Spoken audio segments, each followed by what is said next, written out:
Bonjour à tous. Le week-end passé, je suis allé au cinéma et j'avais une carte de réduction, mais même avec une carte de réduction, l'entrée m'a coûté 17 francs suisses. Du coup, ça rajeunit pas et ça rappelle l'époque où le cinéma coûtait entre 12 et 14 francs. Si tu racontes ça à des jeunes aujourd'hui, ils vont pas te croire. D'ailleurs, je me demande vraiment comment font les jeunes pour s'amuser aujourd'hui, quoi. Les parents doivent pas donner des sommes astronomiques d'argent de poche. Ou bien j'en sais rien. Déjà que les parents arrivent encore plus difficilement à payer leurs factures que nos parents à l'époque. Et pendant l'entracte, déjà, ça m'a surpris de voir un entracte parce que ça fait longtemps que j'en avais plus vu. Ben, je suis allé aux toilettes, mais comme il n'y avait personne qui faisait la file pour acheter à manger, je suis allé acheter un cornet au chocolat et ça m'a coûté 5 francs. Alors là aussi, je repense nostalgiquement à l'époque où ça coûtait encore 3 francs 50 et je me demande, pendant ces 1 franc 50, où est-ce que j'étais passé? Bon, après, il t'explique bien que si tu vas au cinéma, tu dois passer ton ticket de parking dans une petite machine et tu payeras moins cher. Mais ça coûte quand même 4 francs pour 3 heures. Bon, dans cette charmante ville qu'est Lausanne, qui est régulièrement traitée de gauchiste et souvent détestée pour ça, bah, il y a 20 ans en arrière, le parking coûtait déjà 1 franc les 26 minutes. Donc, 1 heure, ça faisait déjà 3 francs. Et si je vous parle d'il y a 20 ans, qu'est-ce que ça doit être aujourd'hui? Bah, ça doit être minimum 4 francs l'heure, hein, maintenant. Mais les cartes de réduction m'ont toujours fait marrer depuis mes 15 ans, je crois. Oui, parce qu'à l'époque, si tu ouvrais un compte bancaire, tu avais un bon pour avoir 10% sur un CD. Bon, vous allez vous poser la question, qui c'est qui achète encore des CD? Ben, il y a en tout cas moi. Quand on aime, quand on est passionné, on ne compte pas, hein. C'était marrant parce qu'à l'époque, j'avais droit à avoir 10% dans un des magasins les plus chers qui existaient. Et du coup, tu obtenais le prix normal. Ouais, c'est typique. Oui, on se faisait déjà arnaquer à l'époque. L'être humain se fait arnaquer depuis la nuit des temps. Aujourd'hui, je connais qu'un seul magasin de CD. Et le mec qui le tient, c'est vraiment un passionné. Mais même en lui achetant des articles, il gagne pas beaucoup. Oui, parce que je lui en ai acheté un à 10 francs et il en vendait un autre à 2 francs, donc 12 francs. Je pense pas que ça fasse un chiffre d'affaires incroyable. À noter qu'il y a beaucoup de grands magasins qui ne vendent même plus de billets de concert, donc il faut vraiment tout acheter en ligne. Vous imaginez comme on serait tous foutus si Internet nous laissait vraiment tomber, un de ces quatre? Ouais, parce que votre téléphone, je vous le rappelle, il vaut pas grand-chose sans Internet. Je pense pas que téléphoner soit votre plus grande passion dans la vie maintenant. Sauf quand vous êtes une belle fille de nuit qui doit garder contact avec quelqu'un au cas où elle se fait agresser, évidemment. C'est terrible d'avoir tout le temps peur, c'est pas une vie.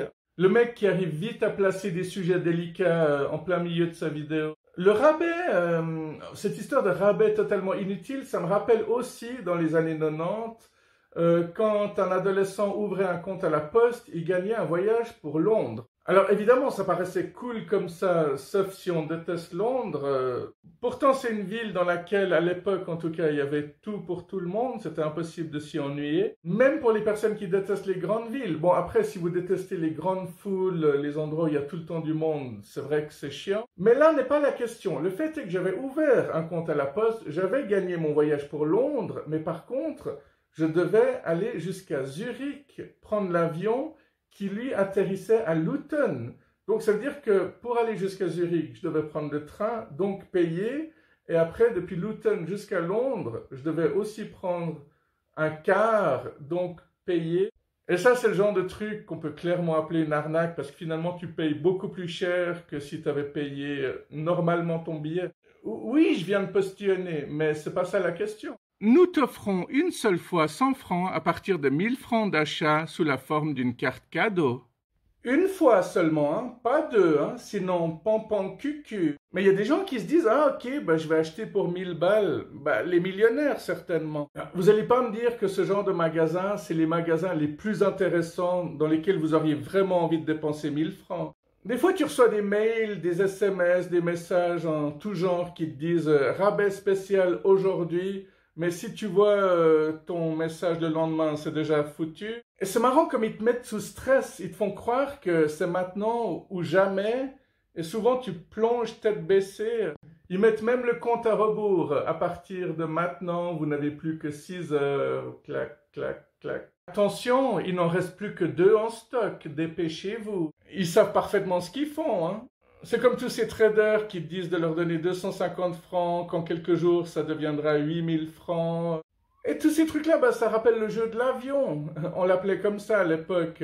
C'est ce genre de truc où tu appelles des gens pour dire il y a un truc secret, je peux pas trop t'en parler, mais il faut que tu viennes avec moi. Puis après, on te dit si tu mets une telle somme, bah, tu vas rapidement devenir très très riche, mais il va falloir trouver d'autres personnes qui mettront la même somme. Et puis, enfin, vous savez comment ça fonctionne. C'est fou comme la société est mise en place de façon à tout le temps te culpabiliser. Si tu prends régulièrement ta voiture, il y a régulièrement ceux qui vont te dire pourquoi tu prends pas le train.